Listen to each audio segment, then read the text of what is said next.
Bold Predictions, Chapter 4. Simple question. What would you bet your own money on? What is the boldest thing you believe will happen in this upcoming college football season? We got some boldness on the piece of paper tonight. The first one has to do with the Georgia Bulldogs. Brian is checking in from Alexandria, Virginia. Brian doesn't think Georgia's going to make the playoff this year. How? How, Brian? In fact, my own staff responded that way today, Brian. They questioned you. And in a much lowercase fashion, how? I question you. Crazier things have happened. I will grant you this. Georgia's got a really good shot to make the playoff this year. I'm putting this at an 8.75 on the boldness scale. Can you imagine that? This is a combination of being really good and having a really trashy schedule. Let's be real. Georgia can do nothing about the latter. They have everything to do with the former. How would this happen, though? So let's just entertain the thought. I mean, it's not crazy. It's not a crazy scenario. They lose to Tennessee and lose the SEC championship game. They're about a 7.5-point favorite on the road at Neyland right now. That game doesn't happen until November 18th, though. So whomst knows what they'll be by then. And, maybe Hugh Freeze just catches lightning in a bottle. They are Georgia's first conference game. They're not their first conference game. They're their first road game this year. They go to Auburn. New quarterback, hasn't been on the road yet. The thing about it is you always build that stuff up for Georgia. And any time that you use what would classically be a weakness for a normal team, you see Georgia just chew it up and spit it out. So we'll see about that. But how would it happen? Easy. They drop one game and then lose the SEC championship game. That's how it would happen. Will it happen? It's tough.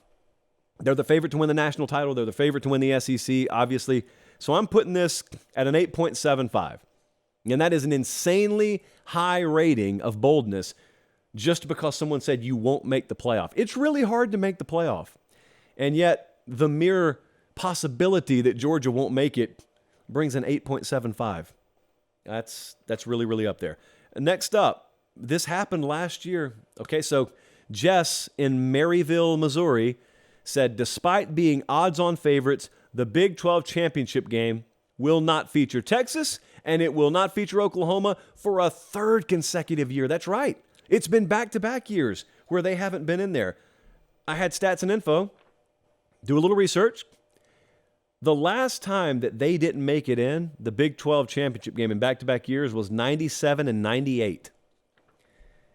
And it's never happened 3 times in a row. OU and Texas, either one or the other, has been in the Big 12 championship game 17 of 21 years.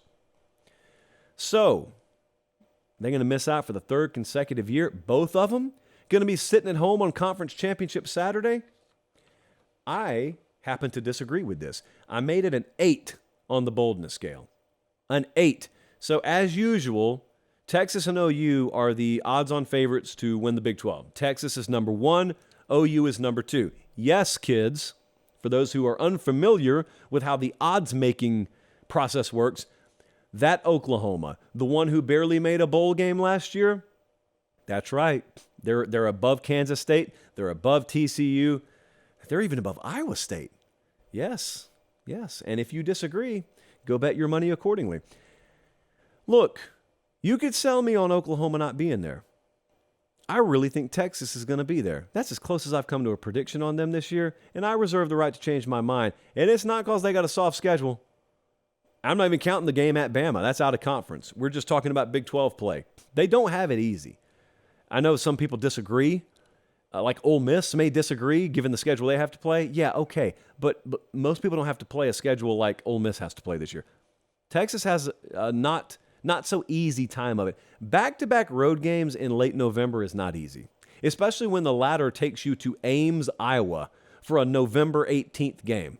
And then you close against Texas Tech, which could be the sleeper in the conference. And also, let's not overlook how thin the air will get for Texas. If they're going into November and they're in the conference championship picture and therefore possibly the playoff picture, think about the pressure. That I always heard people talk about tightrope walking. And they talked about how difficult it is to train to walk a tightrope Because you think to yourself, hey, a tightrope's a tightrope. So whether it's 5 feet off the ground or 500 feet off the ground, it's the same, right? No, it's not the same. The rope is the same. Your foot is the same. But there is a much bigger difference psychologically between looking down and knowing 5-foot fall, I can land on my feet. 500-foot fall, street pizza. There's a big difference. And so Texas, it's one thing if they start hot. It's another thing if they're a one-loss team headed up to Ames, Iowa in late November, headed home to play Texas Tech. Everything's on the line. Whew, thin air. Practice that box breathing like I talked about earlier. I am fascinated with the concept of box breathing this week. The internet's not a good thing for me to have for all the reasons that you normally wouldn't cite. Like, it's totally different than the reason that I don't want Bradley having the internet. My internet research, my search history is all over the place. And breathing techniques was what I was looking at this week, mainly because I think I strained my back because of a combination of bad breathing and sneezing. I'll tell you that story later. Texas, I think, is going to be in the Big 12 championship game. I think that. I don't know that. So I'm going to say this is an 8, claiming that neither one of them will be in the Big 12 championship game. This one is even more bold, though, by a long shot. Preston, not so surprisingly, hails from Birmingham, Alabama, and you better hail from somewhere close to Tuscaloosa if you're saying this.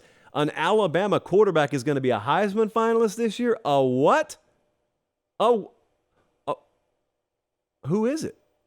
He didn't even know who it's going to be. Do you know? I don't know. Does Nick Saban know? Does Tommy Rees know? I don't think anyone knows. This prediction from 50,000 feet is not crazy.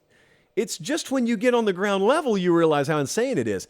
Alabama has had a quarterback end up a Heisman finalist or better 3 out of the last 5 years. So yeah, Bama quarterbacks have littered the Heisman Trophy picture.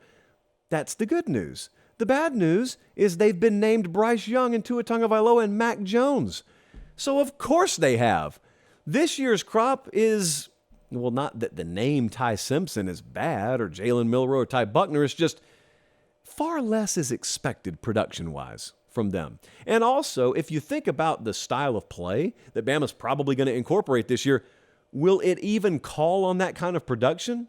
Like if a quarterback, I don't care who it is, if a quarterback at Alabama has put up the kind of production that you need to be going toe-to-toe with Caleb Williams for Heisman finalist consideration, what? It's likely they've been playing catch-up in multiple games. That Bama may be a 3-loss team if they got a quarterback throwing for 4,000 yards. So no, this is not going to happen this year. This is a 9.5 on the boldness scale. Look, I'd put half decent odds that you can't even guess who the starter's going to be right now, much less who that starter's going to be as a Heisman finalist. So that's all there is to say about that. Lastly, boy, this would be catastrophic.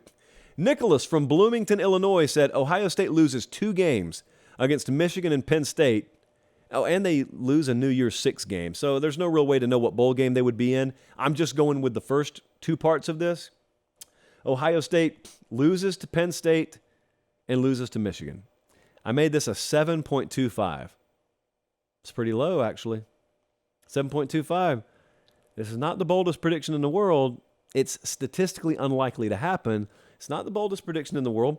As much as I was defending Ohio State a second ago, I didn't tell you I didn't have questions about him. I just said I've got questions about everyone. So, and look at Jerry Emig. Look at him keeping up with Ryan Day. Good for him. I just said that out of all these teams, if I got questions about all of them, the team with a whole lot of talent is the one that I don't shy away from. But with Ohio State, we can already give you numbers on these games. So Penn State comes in there, and Penn State is a 10.5-point dog. So Ohio State, as it stands now, double-digit favorite against Penn State. Plenty of time for that to move. And Penn State is one thing. Well, when you go to the Michigan game at the end of the year, Ohio State is a 1-point dog in that game right now. I don't know if that point spread surprises you guys. It's at Michigan. I don't know if that surprises you. That game is it's the last week of the year of the regular season. So all kinds of things can change that. I'm just giving you a read on what people think about it right now. This is a 7.25 in terms of boldness of prediction. And I already talked about Ohio State a lot tonight, so I'm not going down this road again. But man, just a follow up on that. Like, I didn't grow up an Ohio State fan or anything like that, but for those of you who did, what does that do? What does that do to Ohio State football? Because you're looking at that and saying, "What, Josh? It's still a 10-win season. Doesn't matter. For them, it won't matter. You guys know that's true. It won't matter. You beat Purdue. You beat Maryland. You beat Indiana. You beat Youngstown State. Big deal. That's what they'll say. In Mansfield, Ohio. Is there a Manford? I don't know. In Akron, Ohio, in Dayton, Ohio, that's what they'll say. They'll say, yeah, of course you beat them. If you didn't beat them, we would have run you out of here before the season was even over. But you lost to Penn State at home.